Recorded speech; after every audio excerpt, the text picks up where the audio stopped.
Success platform channel पर Delhi police के सभी भावी सिपाहियों का स्वागत है। Math set number 37 16/12/2020 second shift में जो आके 15 क्वेश्चन पूछे गए हैं, इन 15 क्वेश्चन को कम समय में आपको एग्जाम में सोल्व कैसे करना है, आज की क्लास में आप ये सीखने वाले हो। लास्ट वीक से बच्चों मेरे हाथ में राइट हैंड में चोट लगने के कारण 10 टांके आए हुए हैं ना। आपकी क्लास रीजनिंग और मैथ की 7 सर ले रहे हैं। 38 सेट कंप्लीट 7 सर कराएंगे आपके। इसके बाद में आपके 2017 के प्रीवियस ईयर क्वेश्चन सोल्व कराऊंगा ट्रिकी अप्रोच के साथ और शॉर्ट ट्रिक से। आप क्लास स्टार्ट कीजिए। 7 सर क्लास ले रहे हैं। Question number first. Question number 1, ए की आय बी की आय से 50% अधिक है। यदि ए की आय में 30% की वृद्धि और बी की आय में 40% की वृद्धि हो जाए तो ए बी की संयुक्त आय में कितने प्रतिशत की वृद्धि हुई।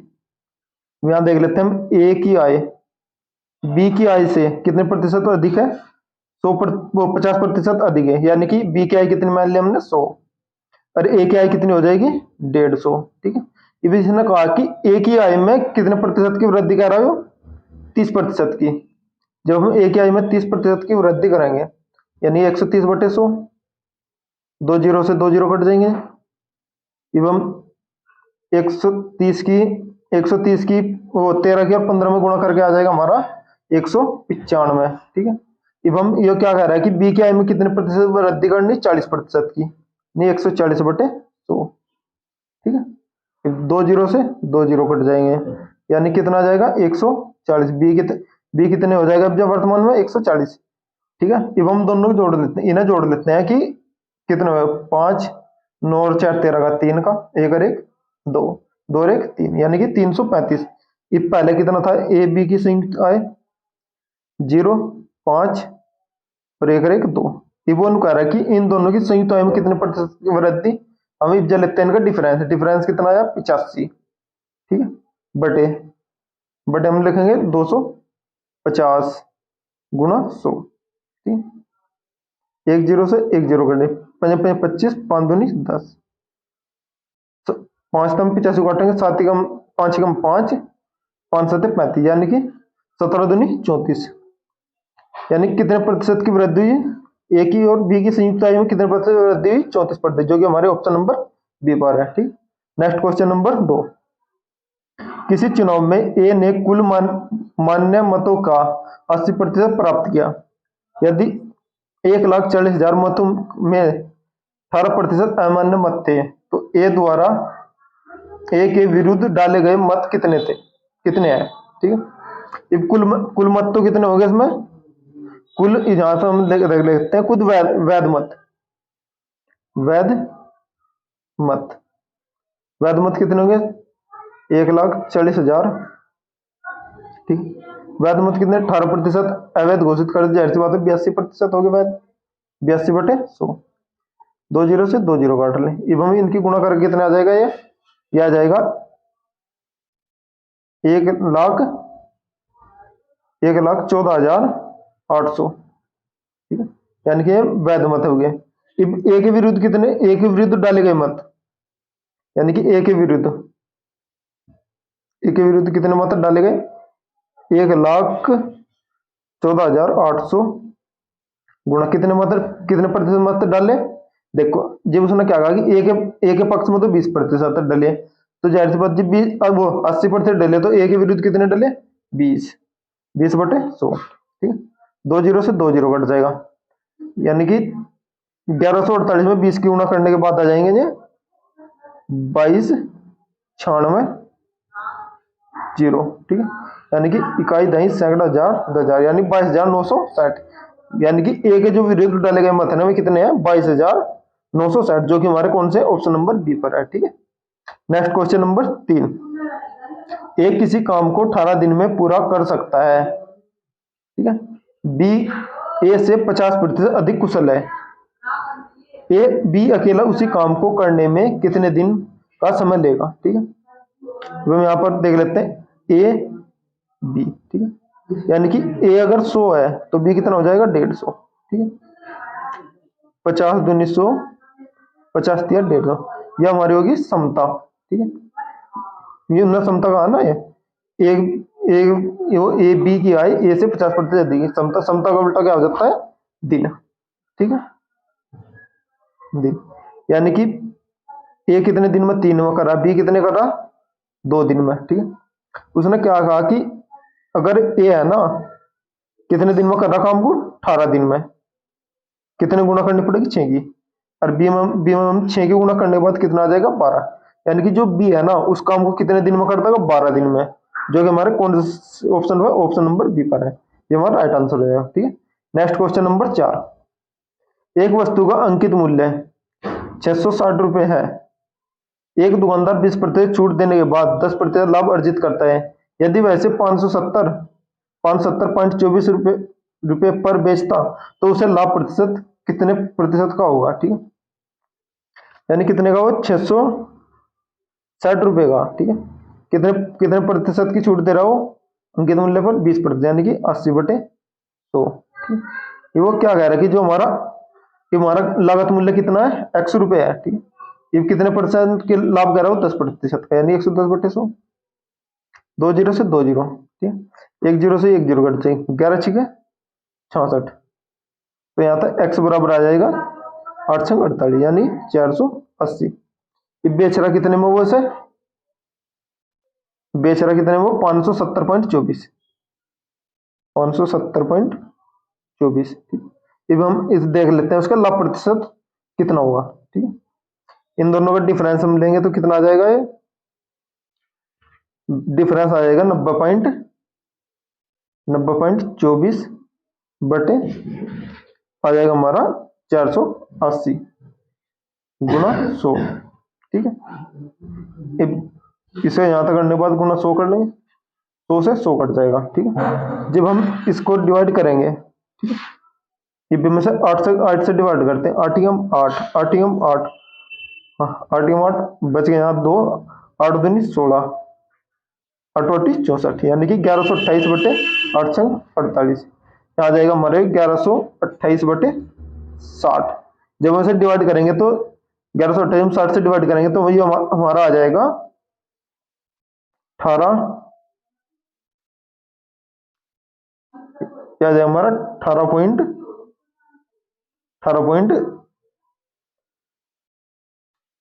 18.8, जो कि हमारे कौन से ऑप्शन है, ऑप्शन नंबर सी पर है, ठीक है। नेक्स्ट क्वेश्चन नंबर 5, बड़ी से बड़ी वह कौन सी संख्या जिसमें 2042 और 233 में से भाग देने पर शेषफल 18 और 13 प्राप्त होता है। तो हमें वो संख्या क्या देना, बड़ी से बड़ी संख्या, ठीक। अब हम क्या कर लेते हैं 240 200 जो हमारा दे रखा ना 20 42, ठीक है, इसमें से हम करेंगे 18 घटाने के बाद आ जाएगा हमारा 2024। 233 में कितने घटाने में 233, मतलब हम कितना घटाएंगे 13, घटाने के बाद आ जाएगा हमारा 220, ठीक है। अब हम इन दोनों का करते हैं मैसे, जब हम इन दोनों का मैसे करेंगे तो इनका मैसे आ जाएगा 44, इनका क्या करना मैसे, जो मैसे आ रहा है वो कितना आ रहा है 44, इनका हमें मैसे ज्ञात करना है, और जो कि वो बड़ी से बड़ी संख्या होगी, कहाँ पर बड़ी से बड़ी संख्या कौन सी है, इन दोनों को मैसे करने के बाद हमारा 44 प्राप्त होता है, वही हमारी इनकी सबसे बड़ी संख्या, इसका जो कि इसका right answer option number A, ठीक है। नेक्स्ट क्वेश्चन नंबर 6, एक बस टर्मिनल से 8 मिनट के अंतराल पर 2 बसें 30 किलोमीटर प्रति घंटा की चाल से प्रतिगमन करती है, विपरीत दिशा में बस टर्मिनल की ओर साइकिल से आ रहे व्यक्ति की चाल ज्ञात कीजिए जिसे उसे 6 मिनट के अंतराल पर वे बस से मिलता है, ठीक है।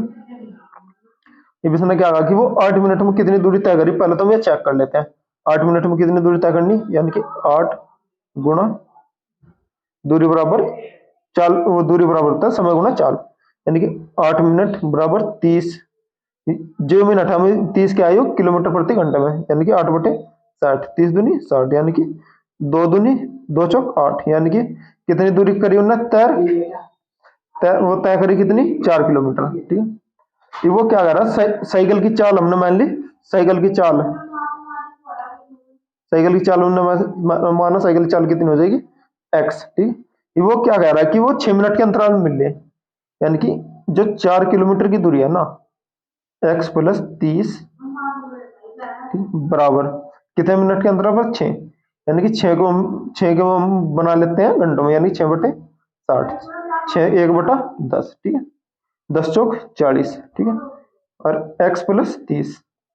तो यहाँ तक x की आ जाएगी वैल्यू, आ जाएगी हमारी 30 को इधर ले जाने के बाद है ना हम घटा देंगे तो क्या आ जाएगी 10। यानी कि जो साइकिल की चालन है वो कितनी है 10 किलोमीटर प्रति घंटा, जो कि हमारे कौन से ऑप्शन नंबर बी पर है, ठीक है। Next question number 7। तीन संख्याएं 1 2 3 के अनुपात में है। यदि दूसरी संख्या तीसरी संख्या का औसत 45 है तो पहली दूसरी संख्याओं का औसत कितना होगा। यानी कि पहली, दूसरी और तीसरी, ठीक,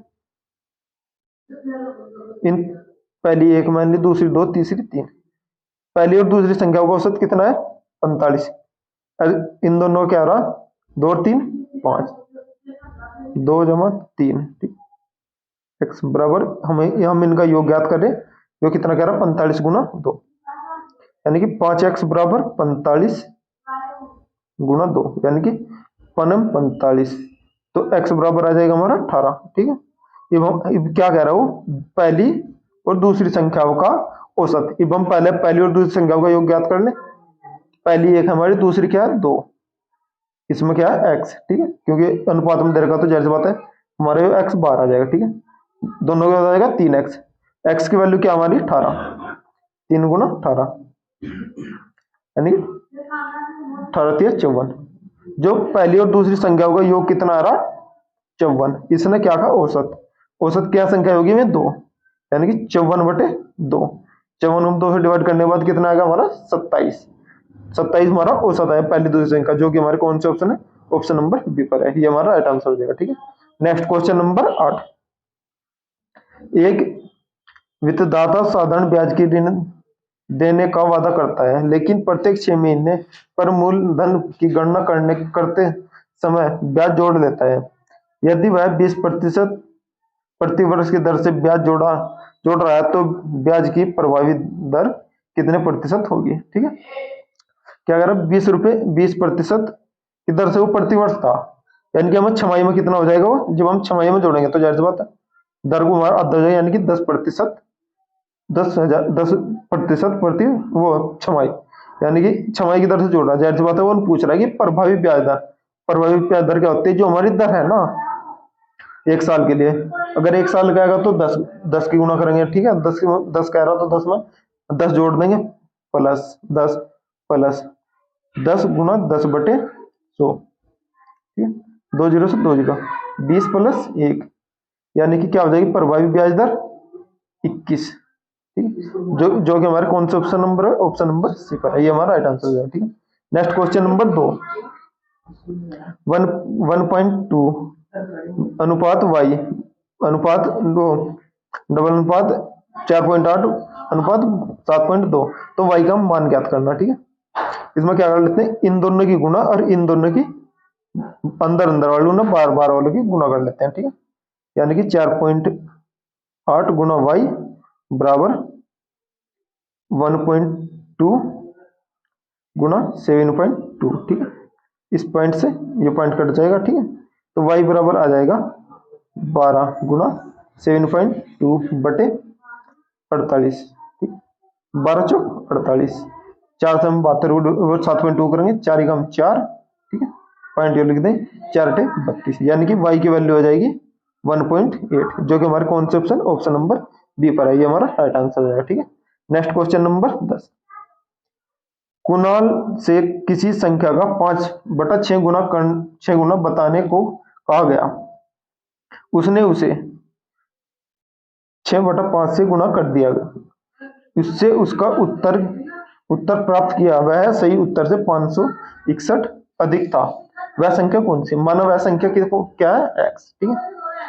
अब x है या कितना करा हमने 6/5, पहले से कितने का आ गया था, जो ज्यादा है वो तो हम पहले लिखेंगे, ठीक है, जो शुरू में कहा था उसे गुणा करने का आता 5/6 से, ठीक है, और कितना अधिक कर रहे हो 561, ठीक है। एवं का इनका एलसीएम ले लेते हैं 5 छंग 30, 6 की गुना इसमें हो जाएगी 6 छंग 36x, ठीक है, 5 की इधर हो जाए 5 5 25 बराबर 561, ठीक है। एवं इनका क्या करते हैं ये घटाने के बाद आ जाएगा हमारा क्या आ जाएगा 36 36 25x घटाने के बाद एक 11x बटे 30 बराबर 561, यानी 11 पंजे 55, 11 गेम 11, ठीक है। यानी कि 5 x बटे 30 बराबर आ गया हमारा 11, वो 51, ठीक है।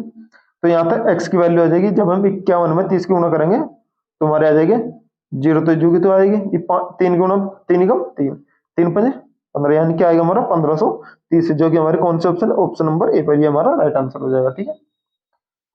क्वेश्चन नंबर 11, 14 सेंटीमीटर व्यास वाला एक बेलनाकार पाइप का आयताकार टैंक से जुड़ा है, जिसकी लंबाई, आयताकार टैंक है ना, उसकी लंबाई या होगी 44, वो 50, चौड़ाई या होगी 44। मान लीजिए उस पाइप की जो पानी है ना, उसकी चाल 50 किलोमीटर पर दर से प्रभावित हो रहा है। पानी का स्तर 21 सेंटीमीटर ऊंचाई तक पहुंचने में लगने वाला समय, यानी कि ये तो होगा आयताकार टैंक की ऊंचाई, ये लंबाई होगी, ये चौड़ाई है, ये व्यास है, यानी कि जो पाइप होता है हमारा इस टाइप का होता है। देखो बेलना यानी इसकी ढाल होता है, ठीक है। उसने क्या कहा है कि जो हमारा, यानी कि एक आयताकार टंकी का आयतन, आयताकार टंकी का आयतन होता है L गुणा B गुणा H। उसके बाद क्या कह रहा है कि जो हमारे पाइप, पाइप का इसका में क्षेत्रफल ज्ञात करना, यानी पाई आर स्क्वायर, ठीक है, प्लस चाल क्या दे रखी है 50 किलोमीटर प्रति घंटा, और समय हमारा मान लेते हैं उसका टी, ठीक है। एल क्या दिया हमने 50, एम कितना दिया उन्होंने 44, और एफ बी, एच उसने क्या दिया 21, ठीक है। पाई का मान 22/7, आर की वैल्यू हमें क्या हुई, देख व्यास 14 है तो जाहिर सी बात त्रिज्या क्या होती है, व्यास क्या होता है 2r, 2r बराबर कितना 14, तो r की वैल्यू क्या आ जाएगी हमारी 7, ठीक है, यानी 7 गुणा 7, ठीक है। और जो हमारी चाल क्या 50 किलोमीटर प्रति घंटा, टी हमें ज्ञात करना है। इस 50 से ये 50 कट जाएगा, 22 दूनी 44, इस 7 से यह 7, 7 तिया 21, यानी कि टी बराबर क्या आ जाएगा हमारा 3 दूनी 6, जो हमारी उस 21 सेंटीमीटर ऊंचाई तक पहुंचने में कितना समय लगेगा 6 घंटे, ठीक है। यानी कि ऑप्शन नंबर बी हमारा राइट आंसर है, ठीक है। ये आएगा नेक्स्ट क्वेश्चन नंबर 12, यदि 120 में से x प्रतिशत घटाने पर वही परिणाम आता है जो 40 में x प्रतिशत बढ़ाने पर आता है, यानी कि 120 में 100 माइनस x प्रतिशत घटाओगे ना, यानी कि x बटे प्रतिशत बटे 100, ठीक है, बराबर क्या आ रहा 40 गुना ब्रैकेट में 100 प्लस x बटे 100, ठीक, यानी कि इस 100 तो ये 100 घट जाए, 40 दिया 120, यानी कि 300 माइनस 3x बराबर 100 प्लस x, ये x इधर जाकर 4x हो जाएंगे, और इधर ये आके क्या हो जाएगा कट जाएंगे, यानी कि 200, 4 तो ये 200 कट जाएगा 50 बार, यानी कि x की वैल्यू क्या आ गई हमारी 50, ठीक है। जो हमें x की वैल्यू क्या है हमारी यहाँ पर 50 आई है x की वैल्यू, ठीक है। उसने कहा यदि 210 का x प्रतिशत 180 के x माइनस 20, यानी कि x माइनस 20 सही हो, x माइनस 20 के निकटतम सही अधिकतम मान, ठीक, यानी कि उसका कितना प्रतिशत वो आएगा, ठीक है। 210 का x का मतलब 50/100, ठीक, 50 दूनी 100, 210 को 2 से डिवाइड करेंगे कितना आ जाएगा 105। x की वैल्यू क्या दी हमने हमें 50, लेकिन क्या हो रहा है 20% कम हो रहा, यानी कि 180 माइनस वो गुना, ठीक है, x माइनस 20 है, x की वैल्यू 50 माइनस 20, ठीक है, बटे 100, यानी कि ये घटा के आ जाएगा कितना 180 गुना 30/100, 2 जीरो से 2 जीरो हट जाए, 54, इन दोनों का डिफरेंस कितना आ रहा है अंतर, वो पूछ रहा है ये इसका अधिकतम सही कितने प्रतिशत अधिक है, ठीक है।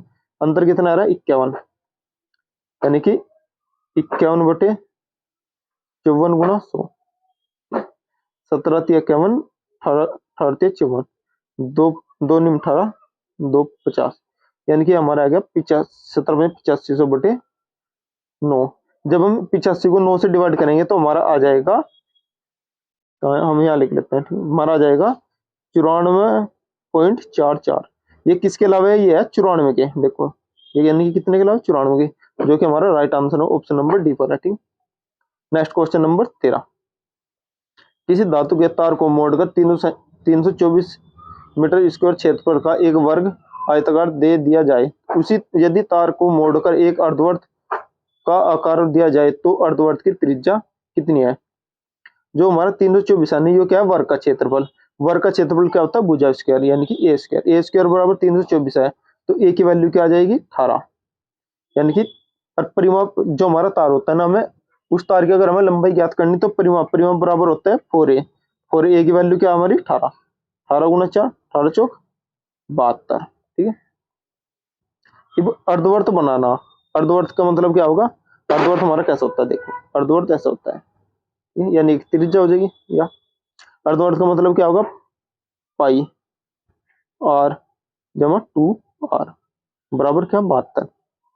भाई आर हमने कॉमन ले लिया बाहर, पाई की वैल्यू 22/7 प्लस 2, 7 दूनी 14, आर बराबर 22 प्लस 14/7, हमारे यह क्या आ गया 72। ठीक, जैसे 72 आ गया तो यहाँ तक आर बार 22 और 14 कितने हो गए हमारे 36, यानी 36r/7, ये हमारा आएगा 72, 36 दूनी 72। तो यहाँ से आर बराबर ये 7 की वैल्यू होगी, तो आर बराबर 14, 7 दूनी 14, यानी कि जो हमारा आर की जो अर्धवर्त की त्रिज्या वो कितनी है 14 सेंटीमीटर, ये हमारा राइट आंसर। ठीक है, ये आ गया क्वेश्चन नंबर 15।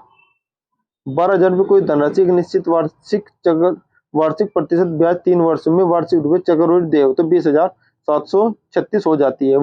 वही धनराशि चक्रवृद्धि ब्याज दर पर 4 वर्षों में बढ़कर कितनी हो जाएगी, यानी कि 12,000 रुपये धनराशि थी। हमारा मिश्र धन बराबर क्या होता है, मिश्र धन बराबर होता है मूलधन 1 प्लस त्रिज्या बटे 100 बटे उसकी पावर क्यूब करके वो आ जाएगा हमारा पावर करके, वो आया हमारा मिश्र धन का सूत्र, यानी कि 12,736 बराबर 12,000 1 प्लस आर हमारी त्रिज्या होगी बटे 100 इसकी पावर 3। जब हम 12 से काट लेते हैं, 12 से हम काटेंगे तो ये आएगा हमारा 1728। ठीक, और ये हमारा आ जाएगा 1,000, यानी कि 1728 बटे 1,000 बराबर 1 प्लस आर बटे 100 की पावर 3। ये किसकी वैल्यू आ जाएगी हमारी 12/10 की वैल्यू पावर 3 बराबर 1 प्लस आर बटे 100। तो हम इसको इसकी पावर 3, 3 से 3 कट गया, यानी कि जो हमारा ये आएगा ना, ये हमारा आ रहा है, यानी कि 1 प्लस 2/10 1 प्लस आर बटे 100, 1 से 1 कट गया, यानी कि 10 से ये काटेंगे तो यहाँ 10 आएगा, यानी कि आर बराबर यहाँ से आ जाएगा 20। ठीक है, जो हमारी त्रिज्या है ना आर, आर की वैल्यू का ही 20, एवं 20% था हमारी आर की वैल्यू आएगी, वो कितने वर्ष के लिए गया 4, 20/100 करेंगे, 20 20 20 5 100, यानी कि 5 से 6 5 से 6 5 से 6 5 से 6, एवं इनकी गुणा कर लेते हैं, इनके 5 5 25 25 5 125 125 5 625, 6 से 36 छिक्का 216, 216 की 12 में गुणा करने के बाद आ जाएगा हमारा 1296। जो हमारा मूल्य है वो मूल्य कितना है हमारा 12,000। 625 में 12,000 बनाने के लिए 19.2 की गुणा करनी पड़ेगी। 1296 में 19.2 की गुणा करके हमारा क्या आ जाएगा, ये हमारा आ जाएगा 24,883.2, 24,883.2। ये हमारा उसके आया ना, कितना बढ़कर कितने हो जाएगी, मूल कितने राशि हो जाएगी, यानी कि 24,883.2, जो कि हमारे कौन से ऑप्शन है, ऑप्शन नंबर सी पर है। ठीक है, नेक्स्ट क्वेश्चन नंबर 15। यदि कोई धनराशि 9 अंकों की संख्या 785 x 33678y को 72 से विभाजित किया जाए, एवं 72 के फैक्टर कर लेते हैं। 72 के फैक्टर क्या होंगे 9 और 8। ठीक है, 9 8 फैक्टर हो रहे, अब हमें इसमें क्या लगाना है, विभाज्यता का नियम लगाना है। ठीक है,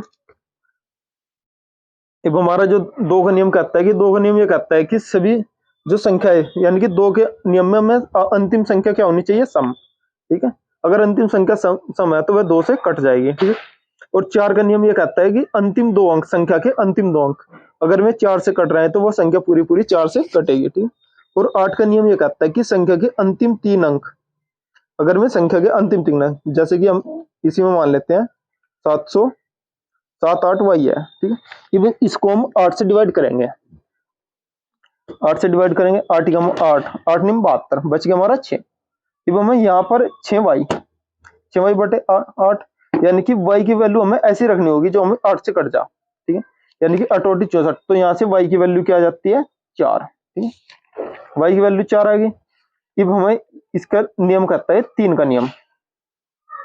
ये 9 3 का नियम के बारे में जानकारी करते हैं, ठीक है, क्योंकि 9 है ना 3 के उसके में आता है। 3 का नियम कहता है कि यदि सभी संख्याओं का योग 3 से कटता है तो वह संख्या 3 से कटेगी, ठीक है।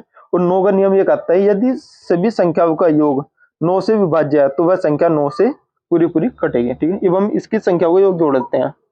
7 plus 8 plus 5 plus x plus 3 plus 6 plus 7 plus 8। अब हमारा y की वैल्यू क्या आई 4, ठीक, यानी कि 8 7 15 15 5 20 3 23 23 23 8 6 29 29 और 7 36 36 और 8 44 44 और 4 48 48 प्लस x। अब ये कितना का 9। अब 9 से हम 45 9 से 48 को भाग देंगे, 9 5 45, यानी कि कितना शेष बच रहा 3 3 प्लस x। अब हमें x की वैल्यू वो रखनी है जो 9 से कट जाए, यानी कि 3 है। 3 9 में से घटा दें कितना आएगा 6, यानी कि यहाँ से हमें पता लग गया x की वैल्यू 6, ठीक है। यानी कि जब हमें x की वैल्यू 6 पता लगी तो उन्होंने पूछा कि 3x माइनस 4y, 3 गुना 6 माइनस 4 गुना y की वैल्यू 4, यानी कि 36 18 माइनस 4 चौक 16, इन्हें घटाने के बाद क्या आएगा 2, जो कि हमारे कॉन्सेप्ट ऑप्शन नंबर सी पे ये हमारा राइट आंसर हो जाएगा, ठीक है। आज के हमारे 25 क्वेश्चन नहीं पे समाप्त हुए।